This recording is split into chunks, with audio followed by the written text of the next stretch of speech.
Is-Segretarju Parlamentari għal Fondi Ewropej Aron Farrugia ħabbar li l-Gvern alloka 11 miljun euro fondi Ewropej biex jitwettqu 4 proġetti ta' taħriġ vokazzjonali f'setturi differenti fosthom l-edukazzjoni u s-saħħa.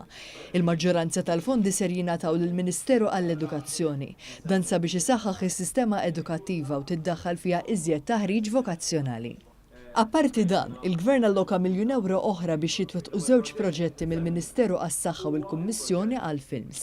Is-Segretarju Parlamentari saħħa li fil-waqt li l-fondi Ewropej jintużaw sabiex jiġu attwati bosta proġetti li wkoll tejbu l-għaqda ekonomika ta' pajjiżna. Issa Malta ser tinvesti wkoll fis-suq tax-xogħol. Dan sabiex ikun hemm bilanċ bejn l-edukazzjoni akkademika u dik vokazzjonali.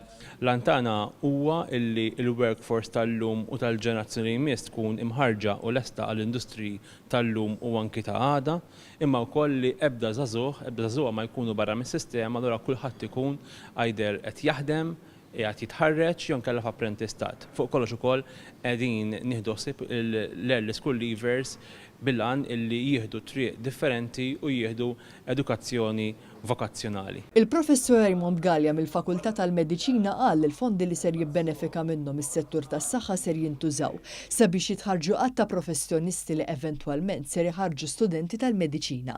Tlabna għal dawn il-fondi biex dawk in-nies li huma responsabbli mit-training ta' dawn it-tobba fl-istadju ta' postgraduate training tagħhom huma stess jiġu ittrenjati kif jistgħu jagħtu dan it-training aħjar.